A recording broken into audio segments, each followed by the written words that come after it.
welcome you all in my afternoon session.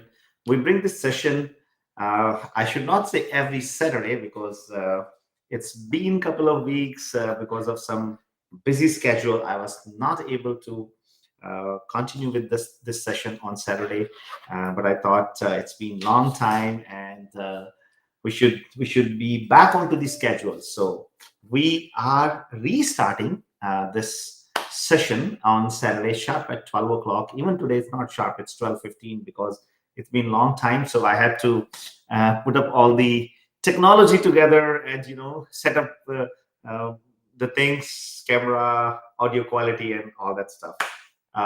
Before we move further onto the session, may I request some of the viewers to give me some feedback about the video and the sound quality. Are you able to hear me properly, or if the video quality is good? I can see some of the friends have already joined. I always request all the viewers out there, please ensure to put some comments there whenever you join, so that I can see from where you are and who has already joined on the session. I can see some of the names over there. Jyoti Varaji, good morning. Rajan Mida, very good. Oh, sorry, good afternoon. Vikram Macharu, KL Batraji, Ranjan Mida, thank you very much. And I think I got some good feedback about some good sound quality as well as video quality. Satnam Singh is saying video quality is not up to the mark, Raman. Uh, if somebody can give me the feedback about the video quality, because I think it looks pretty good to me. But again, if I get some feedback, I will be able to make some changes over there. So today we are going to talk something very interesting. But before I move further onto the session, let me bring Sachin on the camera as well. Sachin, very good morning, good afternoon to you. How are you? Sachin, can you hear me? I can't hear you. I think you're mute. Really? Let me see. Is it good now? No, I'm not. Can you hear me now? I can hear you now. Yes. Perfect. Excellent. So, good That's morning great. to all the viewers. Sachin, how was your day so far? Oh, day has been busy. A lot of things are going on today. Yes. I know, like, especially in a realtor's life, weekend really goes very, very busy. Yes, because we have to coordinate the open houses. Some calls are coming.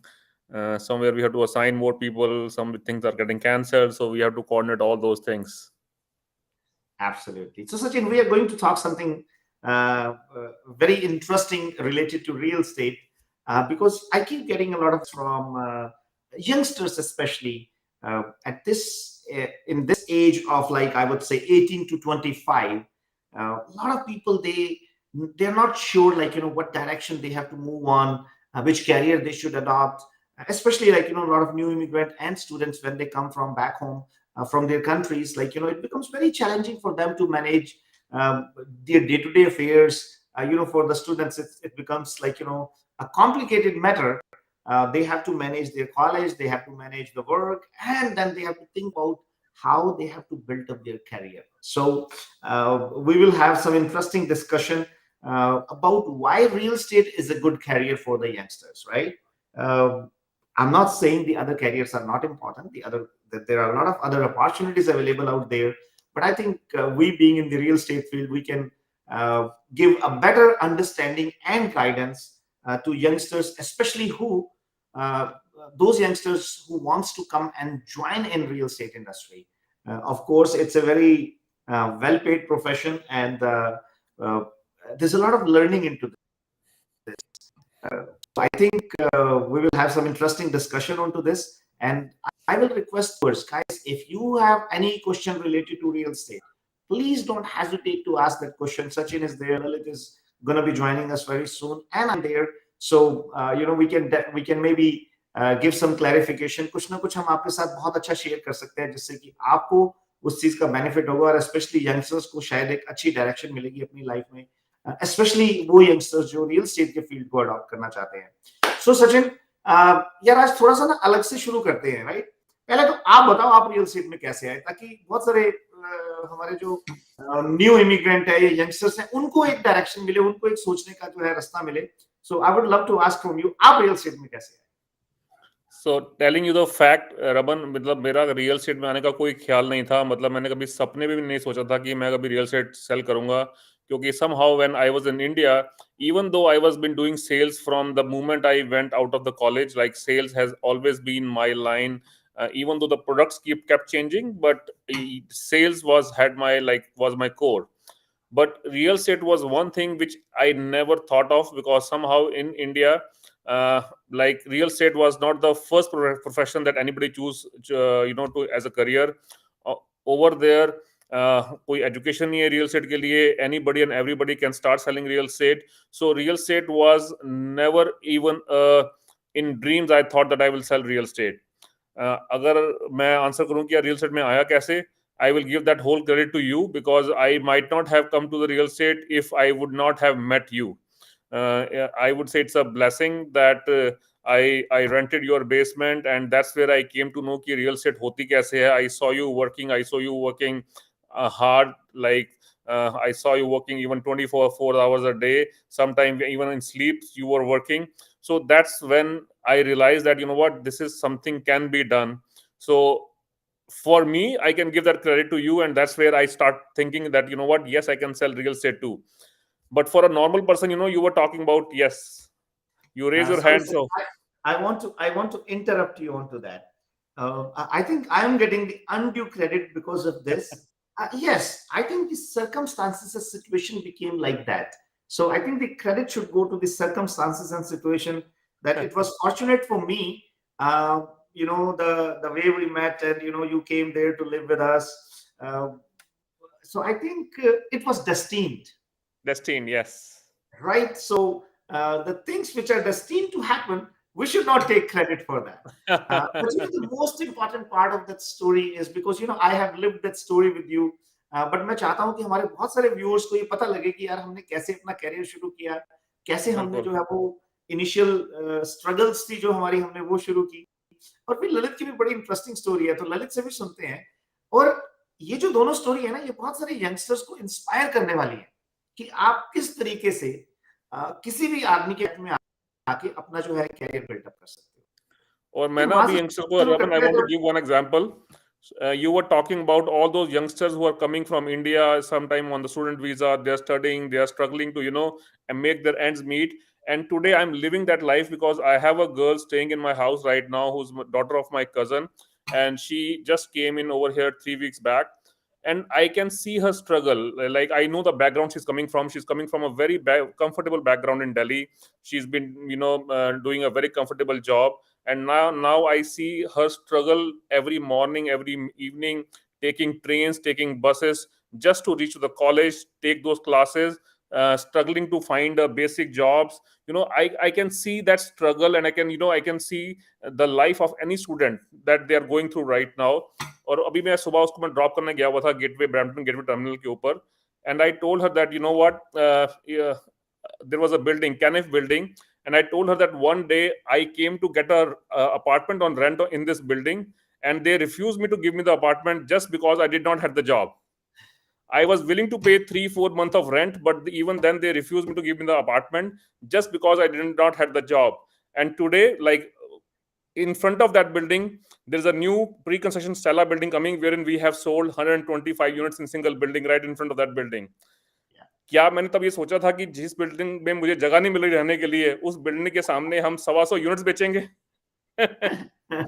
तो अगर ये हो सकता है तो life में कुछ भी हो सकता है. फिल्मी स्टोरी होगी सचिन ये तो. अच्छा, ये बड़ा इंपॉर्टेंट क्वेश्चन आया है एनएस हाजीमून का. NS is asking, Dubai is waiting for SaveMax. When can we anticipate? I am eagerly waiting. Anas, very soon you will get the good news. I have already planned to visit Dubai to start our operations over there. So just wait. It's not too far. It's coming. It's coming, and it's coming in very near future. Hopefully, you will hear the good news. अच्छा सचिन, हमने ना एक नए immigrant की, एक student की बात की है. तो स्टूडेंट्स, नए इमिग्रेंट को यहाँ पे आके सबसे बड़ी प्रॉब्लम क्या होती है कि यार मैं अपना घर कैसे चलाऊं, मैं अपने आप को जो है मेरा जो है घर का खर्चा है, किराया है, ग्रोसरी है, कार की इंश्योरेंस है, सब कुछ है। देखिए, एक बात को अंडरस्टैंड करें, कैनेडियन गवर्नमेंट हम सबको ये बोलती है कि जब भी आप इस कंट्री में आए हैं, आपको 10-15 हज़ार डॉलर का, depending upon how many family members are there, कि आपको 10-15 हज़ार डॉलर का जो है एक सेटलमेंट फंड लेके आना होता है। देखिए, मेरा और सचिन का ये एक्सपीरियंस है कि इस कंट्री में अगर आपको एक अच्छी लाइफ जीनी है, एक डिसेंट लाइफ जीनी है, तो आपको अप्रोक्सीमेटली $5,000 चाहिए। Am I right Sachin? Yes, that's right. $5,000 में आप डिसेंट जो है आप 2,000 किराया पे कर सकते हैं।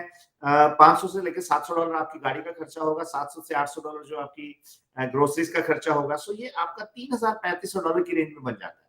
उसके अलावा $400-500 मैंने जो है एक्स्ट्रा एक्सेसरीज के ऊपर लगा दिया, तो $4,000 और $1,000 मैंने और खर्चा डाल दिया कि आपको बच्चों की कोई स्पोर्ट्स गेम, कुछ आपको बढ़िया जगह खाना खाने जाना है। सो ऑन एवरेज $5,000 का जो है आपका खर्चा हो सकता है 1 महीने। अब अगर आप इंडिया से एज ए न्यू इमिग्रेंट आ रहे हैं, तो आप 25 से $30,000, जो कि सचिन 20 लाख रुपया बनता है। और बिल्कुल। आज के टाइम में मेरे ख्याल कोई भी ऐसा इमिग्रेंट नहीं है जो इस कंट्री में 20, 25, 50 लाख रुपए लेके ना आ रहा हो। हम लोग सबसे बड़ी गलती नया इमिग्रेंट क्या करता है कि वो आते ही ना जॉब ढूंढना शुरू कर देता है, राइट? और वो जो जॉब ढूंढने वाला काम है ना, वो बहुत बहुत बड़ी प्रॉब्लम है। और मैं हमेशा हर एक नए इमिग्रेंट को ये रिकमेंड करता हूँ कि पहले 2-3 महीने आप जॉब के पीछे मत भागो।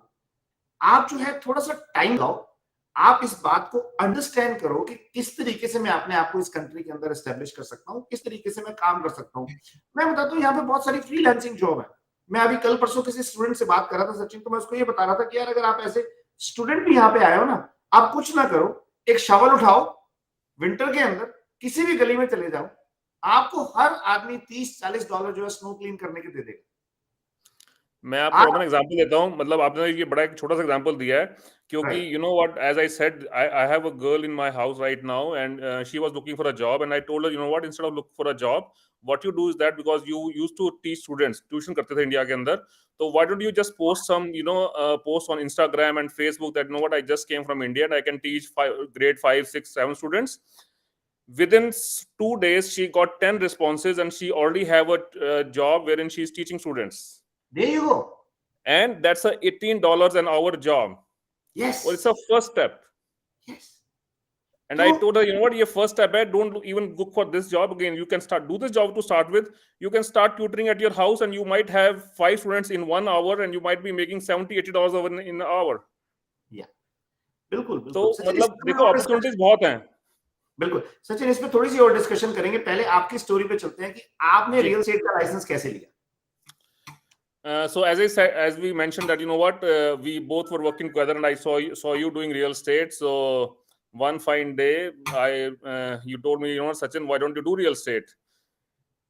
So that's how I went to my do my courses. I finished my education, and then I joined real estate, and that was, I have a very short story on this. Yes, there is in between a twist. In between twist is there, for which Raman is is laughing. So that twist Raman will tell. He's a better at telling story that teller. story. नहीं नहीं, सो देखिए क्या होता है कि कई बार ना आपकी डेस्टिनी जो है वो आपको इस तरीके की सिचुएशन सर्कमस्टांसेस में ले जाके खड़ा बिल्कुल। कर देती है, और वहाँ पे आपको जो है कुछ डिसीजंस लेने होते हैं। वो जो डिसीजंस होते हैं वो आपके इंडिपेंडेंट डिसीजन है। तो कुछ इसी तरह का हुआ कि सचिन और मैं जो है हम इकट्ठे रहते थे। तो मैंने तब सेमएक्स को लॉन्च करने का प्लान किया, और सर्कमस्टांसेस इस तरह के बन गए कि जो है Sachin and me started working together. मुझे आज भी याद है कि सचिन ने वहाँ पे एडमिनिस्ट्रेशन से जो है काम शुरू किया था। एक ऐसा एडमिन का काम सचिन संभाल रहा था। तो उसके बाद जब 4-5 महीने हो गए, तो एक दिन मैंने सचिन को बोला, मैं यार हो गया 4-5 महीने, अब एक काम कर, अपना रियल एस्टेट का लाइसेंस ले ले। सो मेरी स्टोरी के अंदर जो सबसे इंपॉर्टेंट चीज है, देखिए ये एक अपॉर्चुनिटी है आपके सामने, और इस अपॉर्चुनिटी को अंडरस्टैंड करना। देखिए बहुत सारे लोग हैं जो हमारे वीडियोस होंगे सचिन, और बहुत सारे यंगस्टर्स जो है मुझे वो शोज पे भी मिलते हैं। हम जो सेशंस करते हैं वहां पे भी मिलते हैं, and I have seen lot of youngsters, they have actually come into this profession watching our videos. पर एक बड़ा इंपॉर्टेंट क्वेश्चन आया मेरे को सचिन, प्रॉपर्टी बाय तेजस, कि खाली रियल एस्टेट का लाइसेंस लेके रियल एस्टेट में आना is not everything. Just need to hear discussion on advanced level of after joining real estate and how to blow market with this opportunity that never done before, with experience of you all. सो तेजस, बहुत आपका प्यारा question है, बहुत important question है, और मैं इसके ऊपर जरूर डिस्कशन करूंगा कि आपको रियल एस्टेट का लाइसेंस लेने के बाद मार्केट को कैसे शेक करना है, ये बहुत इंपॉर्टेंट है, राइट? देखिए बहुत बार क्या होता है, और खास तौर पे ये रियल एस्टेट इंडस्ट्री का एक बहुत बड़ा चैलेंज रहा है, स्पेशली कनाडा के अंदर, कि जब कोई भी realtor, any realtor who comes and joins the real estate industry, उसके बाद उसके पास सबसे बड़ा सुबह चैलेंज क्या होता है कि मुझे करना क्या है। और किसी भी ब्रोकरेज ने, किसी भी तरह के सिस्टम में इस तरह का सपोर्ट सिस्टम अवेलेबल नहीं है कि वो रियल्टर को ये बताए कि मुझे करना क्या है। सो मैंने इस प्रॉब्लम को शुरू से ही अंडरस्टैंड किया। जब मैंने आज से 13-14 साल पहले अपना रियल एस्टेट का करियर शुरू किया था, तो मैंने देखा कि यार रियल्टर्स जो है ना, कोई उनके पास एक गाइडेंस पाथ नहीं है, कोई उनके पास एक सेट प्लान नहीं है। So I started building up that plan कि यार मैंने ना एज ए रियल्टर शुरुआत तो की है, पर मुझे एज ए रियल्टर खत्म नहीं करना। तो ये एक एंटरप्रेन्योर की सोच होती है। तो मैंने उस सोच के साथ जो है एक सिस्टम को बिल्डअप करना शुरू किया। उसमें सबसे पहले जो इंपॉर्टेंट चीज है, आपको अप सक्सेस क्रिएट करनी है। आपको पहले खुद उस लेवल पे पहुंचना है जहां पे आप 30, 40, 50 डील जो है साल की कर सको, राइट? क्योंकि जो चीज आप पहले खुद कर पाओगे वही आप किसी दूसरे को सिखा पाओगे। और वो 30, 40, 50 डीलिंग करने का तरीका क्या है कि आपको सबसे पहले अपना एक टारगेट सेट करना है कि मुझे हर महीने में कितनी डील्स करनी है। लेट्स से आपने टारगेट सेट किया कि मुझे पहले साल में 24 डील करनी है। अब आपको यह पता लग गया कि मुझे हर महीने में 2 डील करनी है और मुझे हर 15 दिन बाद 1 डील करनी है। सो मैं अपने महीने की शुरुआत इस तरीके से करता था कि अब मेरा टारगेट जो है इस महीने 2 डील करने का है, और मैं उसके बाद अपना उसके ऊपर दिमाग लगाना शुरू कर देता था कि मुझे इसकी 2 डील्स की प्रोस्पेक्टिंग किस तरीके से करनी है। सो मैं एक लिस्ट बनाता था जिसमें टॉप के क्लाइंट्स होते थे जो बिजनेस में कन्वर्ट सकते हैं, क्लाइंट्स होते थे, और एक वो होते थे कि कोल्ड लीड्स है। So I start giving my priority, my time based on कि ये लीड कितना हॉट है, तो मैं उसके ऊपर काम शुरू कर देता था। और मेरा एक सिंपल सा टारगेट होता था कि मुझे रोज 15 से 20 लोगों को अप्रोच करना है और उनको ये बताना है कि मैं रियल एस्टेट के प्रोफेशन में। तो मैं किस तरीके से करता था, मैं उस समय तो सोशल मीडिया इतना पॉपुलर नहीं होता था, तो मैं टेक्स्ट मैसेज करता था, फोन करता था, ईमेल्स भेजता था, राइट? उस सब लोगों को ये बताता था कि मैं रियल एस्टेट के प्रोफेशन में आ गया हूं। और अब मेरा दिमाग इस चीज पे चलना शुरू हो जाता था कि मुझे 15 दिन में पहली डील कैसे करनी है। And Sachin, most of the time this used to happen कि वो 1 वीक के अंदर या 10 दिन के अंदर मेरी वो डील हो जाती थी, राइट? अब अगर मैंने 2 डील का महीने का टारगेट रखा और मैंने 2 डील का टारगेट 20 दिन के बाद अचीव कर लिया, अब मैंने देखा बहुत सारे लोग उसके बाद मस्ती वाले मोड में चले जाते हैं, पर मैं उसको वहां से नहीं छोड़ता था, मैं वहीं पे अपना टारगेट रिवाइज करता था। मैं कहता था कि नहीं यार, मुझे अब एक और एक्स्ट्रा डील करनी है। सो गाइस, रियल एस्टेट के फील्ड में आपको सबसे पहले अपने लिए सक्सेस क्रिएट करनी है ताकि आप उस चीज को लर्न कर सको, अंडरस्टैंड कर सको। और उसका मैंने सिंपल सा तरीका बताया कि आपको 20 नए लोगों को रोज अप्रोच करना है, अपनी एक लिस्ट बनानी है आपको, और उसके लिए आपको कोई ना कोई सीआरएम सिस्टम जो आप उसके लिए यूज कर सकते हैं ताकि आप डाटाबेस को प्रॉपर्ली मेंटेन कर सकें। उसके बाद बहुत इंपॉर्टेंट चीज क्या है कि आप क्लाइंट्स के साथ फॉलो अप कैसे करते हैं। जब आप एक क्लाइंट के साथ काम कर रहे हैं ना, तो आप अपना पूरा जी जान लगा दो उस क्लाइंट को बेस्ट सर्विस प्रोवाइड करने में, और इस तरीके से डील करो कि घर आप अपने लिए ले रहे हैं। आप देखो कि आपने अपने लिए एक ब्रांड एम्बेसडर खड़ा कर लिया। उसके बाद दूसरी डील शायद आपको ढूंढने की जरूरत नहीं पड़ेगी, क्योंकि दूसरी डील जो है ना, ये वाला क्लाइंट ही आपको अच्छे चांसेस है कि आपको भेज देगा, राइट? सो आपको एक, मैं 3 टियर अप्रोच सिस्टम बोलता हूं उसको। सबसे पहले तो आपको जो है, जो क्लाइंट्स आपके पक्के हैं आपको उनके साथ काम करना है। दूसरी इंपॉर्टेंट चीज क्या है, आपको नए क्लाइंट्स ढूंढने हैं। और तीसरी इंपॉर्टेंट चीज क्या है कि जिन क्लाइंट्स के साथ आपने बिजनेस कर लिया उनसे आपने रेफरल मांगना। अगर आपने ये तीनों पीसेस को अपने बिजनेस के अंदर ठीक कर लिया, तो ऐसी कोई भी चांसेस नहीं है कि आप पहले साल के अंदर 30 से 40 डील नहीं करेंगे। मैंने देखा है majority of the realtor fail क्यों होते हैं, क्योंकि उनको कोई गाइडेंस नहीं है, उनको कोई रास्ता बताने वाला नहीं है, उनको कोई सपोर्ट देने वाला नहीं है। क्योंकि देखो, रियल एस्टेट का फील्ड ऐसा नहीं है कि इसके अंदर आपको चैलेंजेस नहीं आएंगे, बहुत सारे चैलेंजेस आने वाले हैं। पर अगर आपके पास प्रॉपर गाइडेंस है, प्रॉपर आपके पास मेंटरशिप है, तो देयर आर फेयर चांसेस कि आपकी जो वो प्रॉब्लम है उसका इंटेंसिफिकेशन कम हो जाए, राइट? उससे जो है आप अपना फोकस जो है अपने बिजनेस को ग्रो करने पे लगा पाएंगे। क्यों सचिन, आप इसमें कुछ ऐड करना चाहते हो? मैं डेफिनेटली रमन, और इसके अंदर ना जो आई थिंक जो हमें गलती होती है वो ये होती है कि when we are doing deals we forget to find new clients. Right, और एक टाइम के बाद वो डील्स तो फिनिश हो जाती हैं, लेकिन उसके बाद हमारे पास कोई नए क्लाइंट नहीं होते काम करने के लिए, and that's when we start prospecting. And normally real estate is not something where in we are selling TVs और समथिंग सेल फोन, जहां पे आपने सुबह कोशिश की शाम तक आपको क्लाइंट मिल जाता है और वो क्लाइंट कन्वर्ट हो जाता है। It takes time, it's we are not selling a product, it's a complete process with that we have to complete. which Right. start from qualifying a client, finding a right house for them, making the deal happen, handling their mortgage issues, and making sure that closing happens smoothly. So यहाँ पे हम एक product cell करने की बात नहीं कर रहे हैं, पूरा एक प्रोसेस कंप्लीट करने की बात कर रहे हैं हम. तो उस प्रोसेस को कंप्लीट करना बहुत जरूरी है. So it's very, very important that even when you have the enough clients with you in your kitty and you're working with those clients, at the same time you got to take out time for prospecting new client, to find new clients. नहीं तो एक time के बाद you will be again out of the market, you will be again starting your day like that, and it will take another month or two. And believe me, and that's what I tell all the new realtors. सबको लगता है कि real estate बड़ी ही अच्छी field है, और मैं हमेशा मेरी पंच लाइन में कहता हूँ कि we it seems like we are like a Bollywood. We are very glamorous from outside, अच्छे अच्छे कपड़े पहनते हैं, अच्छी गाड़ियों में घूमते हैं, शाम को डॉलर लेके घर आ जाते हैं. But inside it is lot of hard work, it is lot of pressure, it is lot of some, I won't say stress because it's up to the person how they handle the stress, but yes, pressure is there.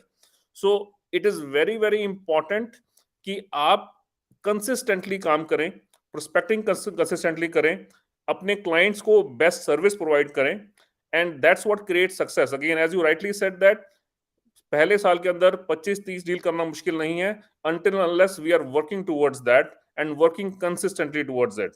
और मैं एक चीज और add करता हूं इसके अंदर कि रियल एस्टेट जो है ना, इसके अंदर on a daily basis we see more failures than successes. ठीक है, when I say that what I mean कि when you are working with the clients, client के भागने के चांसेस, उसकी डील ना होने के चांसेस, और उसकी मार्केट में कुछ इश्यूज आने के चांसेस ज्यादा होते हैं बजाय कि डील होने के. So as we are talking about कि अगर एक महीने हम 1, 2 या 3 डील का अगर टारगेट देते हैं, तो आपको पूरे महीने में खुश होने के लिए सिर्फ 2 या 3 दिन मिलते हैं. बाकी 27 days you are only handling the challenges and the problems. So you need a system which keep you motivated, which keep you on your toes and tell you कि यार ये जो challenges हैं, ये हमारा ये process है हमारा, and that's fine. A day will come when you will be doing the deals, and those days will make you, I would say, more motivated, more encouraged to do more business. Perfect. That's a good piece of advice, Sachin.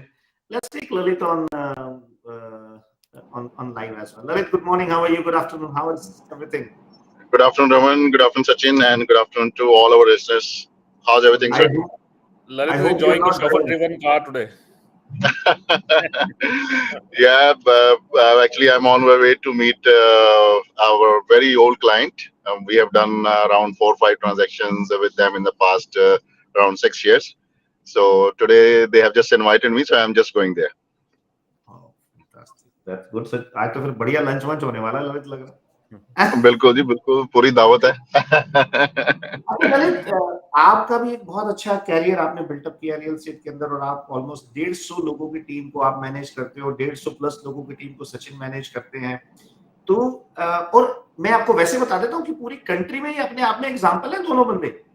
आप जाके कहीं पे ढूंढ ढांड लें, कहीं पे छांट छूट के देखें, पता करें कि क्या रियल एस्टेट इंडस्ट्री के अंदर इन दोनों के लेवल का कोई एग्जांपल है, तो शायद आपको नहीं मिलेगा. इतनी बड़ी टीम को मैनेज करना और एक्टिवली मैनेज करना, पैसिवली तो बहुत लोग मैनेज कर रहे हैं. मैंने बड़े सारे सिस्टम देखे हैं जो एमएलएम स्टाइल में होते हैं, जहां पे कि यार कोई बात नहीं, बंदे भरते जाओ और जो है उसको, तो वहां पे तो कोई बात नहीं, वहां पे तो हो जाता है सब कुछ. बट एक्टिवली उन लोगों के साथ काम करना, उन लोगों को डे टू डे बेसिस पे मेंटरशिप प्रोवाइड करना, उनकी प्रॉब्लम्स को सॉल्व करना, मतलब ये पूरे कनाडा के अंदर सचिन और ललित जैसा एग्जांपल आपको मैं गारंटी देता हूं नहीं मिलेगा, गारंटी. राइट. सो इनके एक्सपीरियंस से सीखना, इनके एक्सपीरियंस को जो है शीशे में उतारना, अगर किसी ने कर लिया तो उसकी तो जिंदगी सफल होगी. मैं भी यही कर रहा हूँ आजकल. Thank you, Raman ji, for such nice wording, sir. But again, power जो है वो ललित और सचिन की शायद नहीं है. Power जो है वो है system की, जो आपने build-up करा है. And regards and credit goes to all of your hard work. And then, of course, to the SameMax team and the SameMax structure overall system. As Sachin was saying, this is such a profession. You need every day, like, a kick in the morning, just wake up and, do something new so that, you can generate more business. And I have out of so many realtors I meet on a single day, like a basic, they're coming to join and they're talking maybe for 1 hour. And they're telling their stories, okay, why they're not successful. Nobody even, call them and discuss, okay, what's your goal? and what exactly you want to do in your life. And again, these are the things probably which are, I will say, the fundamentally so strong in our system in SaveMax. We are talking on a daily basis, and then there are, the days which have been dedicatedly marked for the trainings, and there is a huge team. And then further we have our structure, which is, on a few team members, we have a senior team lead as well, so that they're not lost. They're not lost in any kind of situation, or given maybe like, it's not like at an ordinary brokerage, there's a manager who is working at maybe 5 p.m. and then the deals are happening at 11 and nobody is there to help them. So that's why I will say success mantra is with the kind of platform which SaveMax is providing to the new realtors, and a level up the platform for the experienced realtors, so that they can have their own teams, they can motivate even themselves. I think maintaining a team, we have learned a lot. It has given me a new learnings every day, because when you handle their challenges, you are improving yourself as well. It's a great system. हाँ सचिन, अच्छा, आज एक तो बड़ी important question मैं मुद्दे के ऊपर बात करना चाहता हूँ। सबसे पहले तो मैं इसको छोटा सा ब्रीफ करता हूँ कि हम लोगों को रियल एस्टेट क्यों ज्वाइन करना चाहिए, स्पेशली यंगस्टर्स के लिए। देखिए, ये एक बहुत अच्छा प्रोफेशन है, और स्पेशली कनाडा के अंदर real estate is an amazing profession.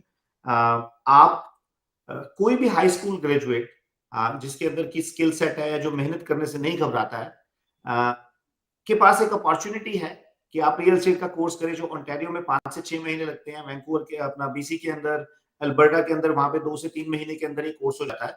और उसके बाद आप एक अच्छा प्लेटफॉर्म जो है वो चूज करें, जहां पे कि आपको ट्रेनिंग मिले, जहां पे आपको लर्निंग का एस्पेक्ट हो, और वो जहां पे आपको एक एक्टिव मेंटरशिप मिले। तो जब आपके पास ये दोनों तीनों चीजों का कॉम्बिनेशन हो जाएगा, उसके बाद आप उस फील्ड के अंदर एक्सेल करना शुरू कर सकते हैं। अब इसके अंदर जो एक्सीलेंस है, वो आपके ऊपर बहुत सारा डिपेंड करती है कि आप उसके अंदर कितना जो है मेहनत करना चाहते हैं, कितना एफर्ट करना चाहते हैं। देखिए, मैं आपको बेस्ट प्लेटफॉर्म भी दे दूं, बेस्ट मेंटरशिप भी दे दूं, पर आपके अंदर काम करने की इच्छा ही ना हो, आपके अंदर जो है वो आग ही ना हो। मैं हमेशा एक बात बोलता हूं, देखो, मैं उस आदमी को कामयाब कर सकता हूं जिसके अंदर आग है। उसको कामयाब करना बड़ा मुश्किल है, जिसको रोज सुबह मोटिवेट करो।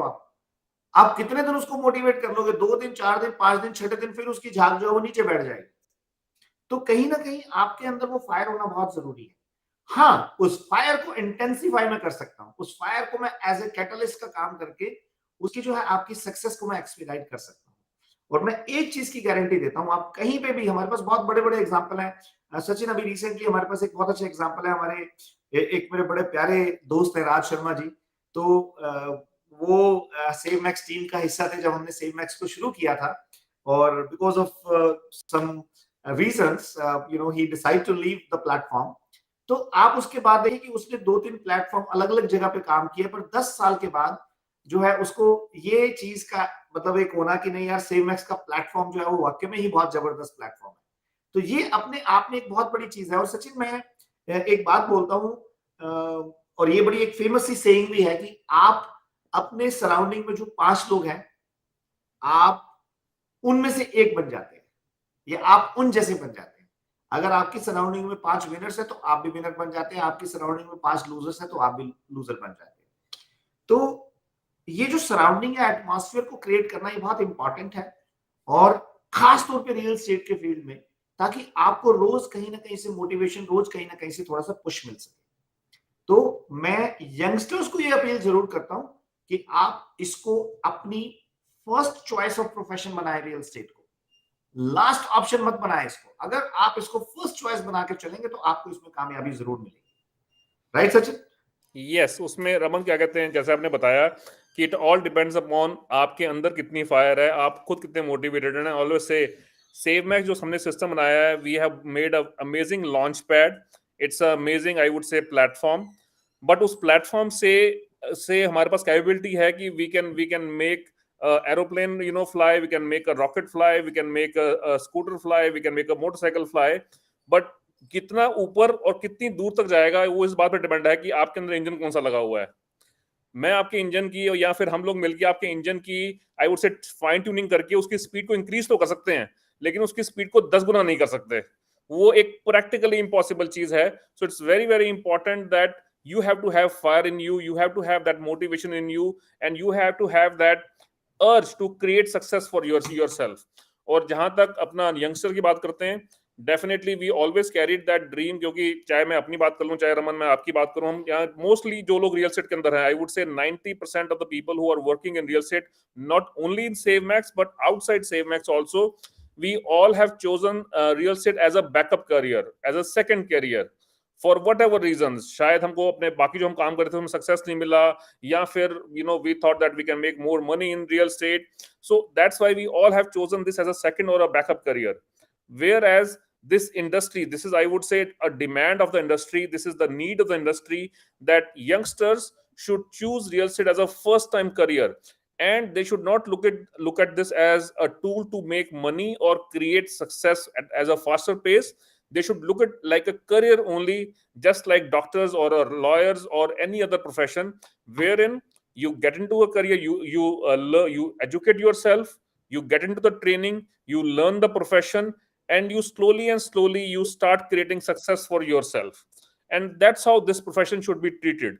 Because even today, when I interview a lot of new realtors, I ask them question that why they are joining real estate industry, maximum answer that I get is this, that, oh, you know what, I need flexibility of time, or I want to make money faster, or I want to make more money.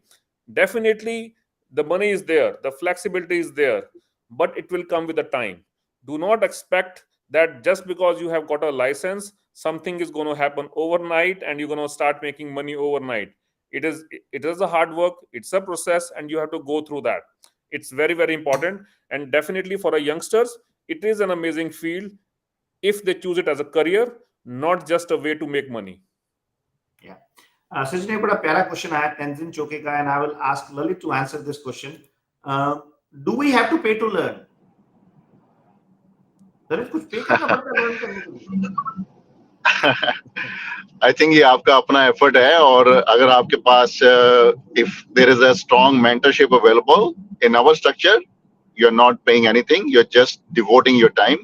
And as we are time and again saying, अगर आपके पास खुद के लिए time नहीं है तो हमारे पास आपके लिए तो टाइम हो ही नहीं सकता. But if you can definitely spare your time, there are mentors available. Lalit ने बड़ा प्यारे शब्दों में बताया, मैं स्ट्रेट फॉरवर्ड शब्दों में बता देता हूँ, बिल्कुल आपको पे करना पड़ेगा इसके लिए. कोई भी learning, don't expect any learning free of cost, my friend, because if you get it free of cost, you will not give value to it, and I have seen people. So definitely you have to pay for that. So what you have to pay for this is, first of all, your payment or your contribution towards this is your commitment and your time. That is very very important. And as Lalit rightly said, if you are not committed to yourself, don't expect I'm going to be committed to you.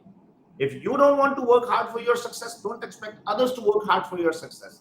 If you don't have a risk-taking capabilities, or you are just full of fears, nobody can do anything for you.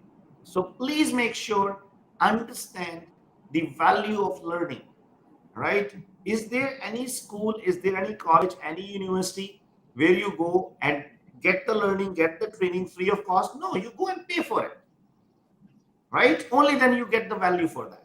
So yes, you have to pay for that. And as I said, initial commitment is your time, your effort, your commitment, and then of course there are various ways where you pay, like some of the platforms in real estate where you don't have to pay. They don't train you, they don't teach you, they don't care for you, right? So sometimes it's the direct payment, sometimes you pay through the split. So there are various ways you pay for it, Tenzin. I think Tenzin, Raman, Tenzin question is more, I think, specific towards, is there a cost to, what is the cost towards the education, and how long does it take to complete the educational course part of it? Absolutely, yeah. Now another question from Tenzin is how long it takes to learn real estate. I think it takes a couple of lifetimes. But Tenzin, I think you are asking very intelligent questions, and I really appreciate that.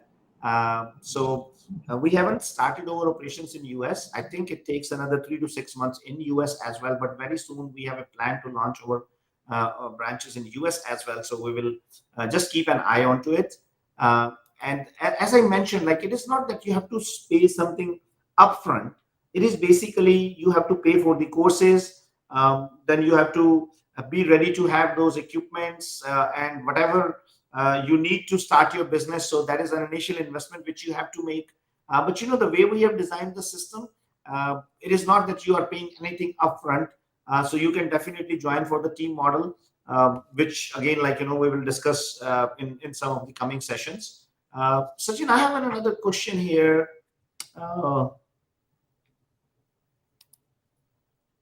From Kavita. Hello, great people. You're right, Mr. Raman. You cannot motivate dormant mind, dull in themselves. We can support, advise, but not for life. Help yourself, and then God will help. I think Kavita has a very valid point into that. बड़ी एक famous saying है कि if you are willing to help yourself, only then God can help you. Like, you know, अगर आप खुद ही अपनी सहायता नहीं करना चाहते तो भगवान भी आपका कुछ नहीं कर सकता. So ये तो पार्ट बड़ा इंपॉर्टेंट है. अच्छा ललित, आपका क्या टेक है इस बारे में कि रियल स्टेट के अंदर जो लर्निंग है या डेवलपमेंट है उसका कितना एक रोल है आपके हिसाब से? I think 100% role है इसमें Raman ji, because we come across with realtors all the time. वो कहते हैं जी मेरे को जी I've been in this industry for 30 years ji, 20 years हो गए जी मुझे रियल एस्टेट करते. और अगर आप उनसे पूछो कि अच्छा आपने डील्स कितनी करी है तो वो कह रहे जी एक. तो अगेन अगर 20 years में या 10 साल में भी जाके अगर आपने डील्स ही 2 करी हैं, so technically there was some sort of a gap which was learning and development for sure by the system, by the brokerage which you were there for throughout your life. Agar if that brokerage system was not helpful, that's why in only 10 to 20 years you have only done maybe 2 or 3 transactions. Like, but again, if you have like, you know, a great support system, and again, I don't see, like, you know, as Sachin was earlier mentioning, 30 to 40 deals in a year, it should be the minimum benchmark for a successful realtor.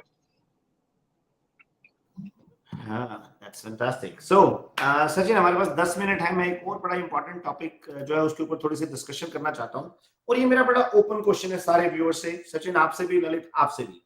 आज के time में सबसे बड़ा market में जो challenge है buyers को कि क्या हम अभी घर खरीदें या ना खरीदें, मार्केट का आगे क्या होने वाला है, इंटरेस्ट रेट कहां जाने वाले हैं. तो मैं एक तो पहले सबसे पहले क्वेश्चन पूछता हूं सेलर से. जितने भी लोग कनाडा में यहाँ पे रह रहे हैं, हमारा लाइव शो देख रहे हैं, और सचिन आपसे भी, ललित आपसे भी, आज प्राइम रेट जो है 7.2 पे बैठा है. लेट्स से आर्ग्यूमेंट से, just to make the things clear, कि इंटरेस्ट रेट जो है, प्राइम रेट जो है 9 पे पहुंच जाता है. ठीक है, 2%, approximately 2% up from what it is today. आप में से कितने लोग ऐसे हैं जो अपना घर इस करके बेच देंगे कि, या अपना घर $1-2 लाख सस्ता बेच देंगे कि जी 2% रेट और बढ़ गया, 9% का रेट हो गया, और आप अपना घर $1 या $2 लाख सस्ता बेचेंगे? ये आपको अपने आप से क्वेश्चन पूछना है सबको, राइट? सो अगर आपको उसका आंसर, एंड मुझे ये पता है कि 99% लोगों का आंसर नाम ही होगा. वो कुछ भी करेंगे पर अपना घर नहीं बेचेंगे सस्ता. ठीक है. अब दूसरी इंपॉर्टेंट बात मैं आपसे पूछना चाहता हूं कि मैं आपको एक कैलकुलेशन देना चाहता हूं, आपको एक बात समझाना चाहता हूं, स्पेशली सचिन बायर्स को. आप देखें कि आज मार्केट के साथ वर्स्ट हो रहा है, वर्स्ट. रेट ऑफ इंटरेस्ट भी 7.2% पे प्राइम चला गया है. हर रोज नेगेटिव न्यूज भी आ रही है, इकोनॉमी भी बुरी दिख रही है, हमें सब कुछ हो रहा है, पर आज भी मार्केट में कोई घर सस्ता नहीं मिल रहा है यार. आज भी कोई घर ऐसा नहीं है जो $1-2 लाख, $3 लाख सस्ता मिल रहा हो. Am I right? So, आप मुझे एक बात बताएं Sachin, let's go back on to 2021, 2022. ये जो बायर्स आज जो बोल रहे हैं ना जी अभी रुको जी, मार्केट और नीचे आएगी, ये होगा वो होगा, उस समय ये लाइन में लगा के घर खरीद रहे थे, $2-2 लाख ऊपर देने को तैयार थे ये लोग, और रियल्टर से लड़ते थे, रोते थे, मतलब कि घर नहीं मिला तो पता नहीं क्या हो जाएगा. आज आप मुझे एक बात बताएं. Raman, I have seen a situation जहां पे I used to tell the buyers that you are overpaying for this house. This house is not worth this much जितना आप पे करने को तैयार हो रहे हो. वो कहते थे यार सचिन तो 20,000 और दे, 50,000 और दे, घर में चाहिए. अच्छा, आप एक बात सोचिए, घर नहीं छूटना चाहिए कि रेट ऑफ इंटरेस्ट उस समय 2% था, आज 6% पे मॉर्गेज 2% था. बिल्कुल. ऑन एन एवरेज 1 मिलियन के घर के ऊपर आपका 4% एक्स्ट्रा कॉस्ट है, विच मेक्स $40,000 a year। तो आज से 2 साल पहले जो घर $1.2 मिलियन का मिल रहा था, आज वो 1 मिलियन का बड़ी इजीली मार्केट पे अवेलेबल है। पर हाँ, उस समय 1.2 मिलियन के ऊपर भी ना लोग 50-50 हजार लाख डॉलर ऊपर देने को तैयार थे। तो आज वही घर आपको $1 मिलियन का $2 लाख नीचे मिल रहा है, जिसकी एक्स्ट्रा कॉस्ट आपको $40,000 साल की है, एक साल की है। ठीक है, $2 लाख आप बचा रहे हैं और $40,000 एक्स्ट्रा डाल रहे हैं। आप सोच के देखो, उस समय 2 लाख ऊपर देने को तैयार थे, पर आज $40,000 ऊपर देने को तैयार है। सो और उसमें रमन एक और फैक्टर भी है कि बहुत इंपॉर्टेंट चीज है अंडरस्टैंड करने को। जितने भी बायर्स हैं वहां पे सुन रहे हैं मेरी बात को, आप इस बात को, कैलकुलेशंस को अंडरस्टैंड करें। डोंट जस्ट गो बाय कि जो लोग जिनको पता नहीं है मार्केट का, आप उनसे सलाह लेके अपना जो है काम खराब कर रहे हैं। आप देखिए आज के टाइम में this is a wonderful opportunity for buyers to get into the market and buy something $200,000 cheaper by paying a little extra rate of interest। और देखिए बहुत अच्छे चांसेस हैं कि आने वाले साल 2 साल में रेट ऑफ इंटरेस्ट नीचे आ जाएगा, पर प्राइसेस नीचे नहीं आने वाले हैं। अगर रेट ऑफ इंटरेस्ट नीचे आ गया, उस घर का प्राइस $1 लाख बढ़ जाना है, और उस समय फिर आप लाइनें लगा के फिर आप $2-2 लाख ऊपर देने चले जाओ। सो ये जो शॉर्ट टर्म थॉट प्रोसेस है ना लोगों का, ये लोगों को किल करता है। अच्छा, फिर आके कहेंगे जी देखो जी हमारा तो कुछ हो ही नहीं रहा, देखो जी मार्केट ये हो गया, जॉब नहीं। अरे भाई, रोना पिटने की जरूरत नहीं है यार, अपना लॉजिक अप्लाई करो ना यार। आप लोग उस आदमी से सलाह लो यार जिसको कम से कम धंधे का, बिजनेस का तो पता है यार। आप लोग किन से सलाह लेते हो? जिस बेचारे की, सॉरी मैं बोलने लगा था, जिस बेचारे की आप ही हुई पड़ी है, राइट? सो आप लोग उनसे सलाह लेते हो यार कि जो जिसको खुद ही नहीं पता। So Sachin, does that calculation, Lalit, does that calculation make sense to you कि मैं आज $2 लाख सस्ता घर ले रहा हूँ, मेरी साल की इंस्टॉलमेंट $40,000 ऊपर बन रही है, तो मुझे $1,60,000 का तो फिर भी नेट बेनिफिट है ना। और इसके अंदर बड़े चांसेस हैं कि मेरे घर का प्राइस भी ऊपर चला जाएगा, रेट ऑफ इंटरेस्ट भी नीचे आने के चांसेस है, थोड़ा बहुत और ऊपर चला गया तो भी कोई दिक्कत वाली बात नहीं। पर इसमें बशर्ते कंडीशन मेरी एक ही है कि आपका क्रेडिट अच्छा हो, आप मॉर्गेज के लिए क्वालिफाई करते हो और आप मॉर्गेज अफोर्ड कर सकते हो, right? So that is very important. अच्छा, एक और important question है Sachin. I will take your and Lalit's opinion on this first. We have to be very quick. We have left 4 minutes. Yes, Sachin, go ahead. Okay, so basically as you said, देखो आज की date में what I have seen the market, somehow we have a tendency to have, जिसको हिंदी में कहते हैं भेड़ चाल की, हमारी मतलब की टेंडेंसी है कि अगर सब लोग बाय कर रहे हैं तो no matter what the price is, we will start buying. If nobody is buying, then we will stop buying. But with that tendency, we are not able to do the basic calculation, जहाँ पे जैसे रमन ने calculation समझाई है कि $40,000 you are paying extra in the interest rate, but right now the house that you are getting is $200,000 cheaper. और जो interest rate भी हम पे कर रहे हैं वो जरूरी नहीं है कि अगले 5 साल तक आप पे करने वाले हैं। There is a very good chances that in 6 to 12 months the interest rate will start going to come down, because this we all know that we are sitting right now at the highest interest rate approximately. Maybe we might see a 1 or 2 interest rate hikes in the matter of next 6 months, but after that it is going to go down. उसमें कोई भी doubt नहीं है उसके अंदर। Again मैं ये बिल्कुल नहीं कह रहा हूं कि भाई इंटरेस्ट रेट वापस 1.5% पे या 2% पे आ जाएंगे, क्योंकि वो इंटरेस्ट रेट जो थे एक once in a 100 year situation को हैंडल करने के लिए थे, which was a pandemic, which was a COVID. But the average interest rate is approximately between 3.5% to 4.5%, which we expect ki anything between next 1 year to 2 year, depending upon the number of inflation, depending upon what is happening around the world, that will determine the interest rate, but it will be sitting close to around 3.5% to 4.5%. If you are at that interest rate and you have bought the house today, your house value will increase at least by $100,000 minimum to minimum, looking at the immigration level that we are getting to Canada from all over the world. And we all understand कि जो Canada के fundamentals हैं real estate के, उन fundamental के हिसाब से, specially in the market which we are talking about the most prominent market, GTA, around GTA, in this market we do not have enough houses, as many people are here or they are coming over here to live in those houses. अगर मैं आपको आज की date के अंदर rental का perspective दूं, it is like close to impossible to find even a rental accommodation for people who are coming over here.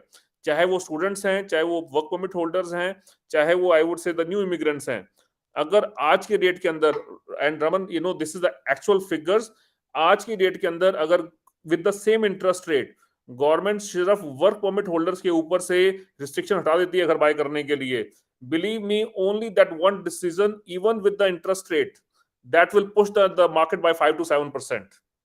Please do not look at the fear mongering that has been created into the news, और जो आपके peer group आपको बताते हैं fear mongering कि नहीं भाई घर प्राइस तो गिरने वाले हैं. Again over here I'll just take one extra minute. जब 2008 के अंदर मैं कनाडा में लैंड किया था, उस समय there was not a I would say recession, it was a depression going on in US. That was the time when banks like Lehman Brothers got failed. And at that time, every news, every economist said, whatever happened to US real estate is going to happen to Canadian real estate. जो घर हम 2 लाख या उस समय 3 लाख का ले रहे हैं, वो घर 2 लाख का होने वाला है. And I bought my first house in Canada into that situation. जब हर बंदे ने, जिसको मैंने फोन करके बताया कि यार मैंने अपना पहला घर बाय किया है, he said कि तेरे से बड़ा बेवकूफ कोई नहीं है, ये घर जो तूने दिया ना 2,80,000 का, 2 लाख का रह जाएगा अगले 3 महीने के अंदर. But because of that one decision which I took 12 years before, I am today sitting in a house which is approximately $3 million. Just because I took that decision at that time, when everybody was against that decision. So do not get into the fear mongering. Do not, I won't say don't listen to the news, but don't listen to that news which makes you negative. Lalit, what's your take onto that? Yeah, I think very well said, Sachin. And Raman, as जो आपने पहले भी कहा था ना कि like जो एक fear factor unnecessary create हो रखा है, but there are people as of now, they are saying कि चाहे मुझे कोई भी पैसा दे दे, जहां से मर्जी दे दे, A lender, B lender, C or D or whatever, up to Z. So they are actually willing to take that money and they are looking for the deals, because जो इस time पे market में, because of that unnecessary fear factor, because if somebody is saying okay मेरे पास options ज्यादा है, probably this is the time. And I think जो ये COVID वाला जो factor था, that was only because of only for that particular period. But don't get used to that particular कि दोबारा HSBC की offer आ जाएगी 1% पे, वो कभी नहीं आएगी वापस. End of the day, banks are also looking at the current market situation and they have to play accordingly. And मुझे अगर अपना back home रमन मुझे याद है, कॉर्पोरेशन बैंक से मैंने अपना पहले घर का लोन लिया था, that was at 12%. So again वहां पर तो ये नॉर्मल चीजें हैं, 8 to 10%, 12%, ये बड़ी एक आम बात है. और यहाँ पर अगर सिर्फ एक बार ही अभी रेट हाइक हुआ है, and then we are saying no, it's not good. But end of the day, government has to see like the kind of their protection of the dollar value as well against the US dollar, because otherwise अगर बिल्कुल उसको depreciate करने बैठ गए, then inflation will never come down. And there are so many other things which are interlinked to that particular currency strength as well. But as of now, if we really see, there are good deals in the market, and आपको पैसा जहां से, मैं फिर repeat कर रहा हूं, A lender, B lender or Z lender, any lender, if you get money, go for it. All right, guys, thank you very much for joining for today. Sachin, Lalit, thank you very much for giving such a great insight, and I'm pretty sure all the viewers might have liked this discussion. बहुत सारे मुझे comments आ रहे हैं, आप इसी तरह से अपने कमेंट्स डालते रहें, हमारे सोशल मीडिया प्लेटफॉर्म्स को लाइक करते रहें. Rise with Raman, either it is Facebook or TikTok, wherever, जहां पे भी देखें वहीं पे पकड़ लें हमें. और हम इसी तरह से कोशिश करते रहेंगे कि आपको इंफॉर्मेशन आप लोगों के साथ शेयर करते रहें, जो हमने अपनी जिंदगी में सीखा है. आपको आप देखिए कि उसमें से अगर कुछ चीज आपके लिए काम आती है तो आप उसको रख लें, अगर कोई चीज काम नहीं आती तो उसको छोड़ दें. Stay happy, stay healthy, and stay positive. Thank you very much, and I love you all. Thank you, Sachin. Thank you, Lalit. Thank you, Raman.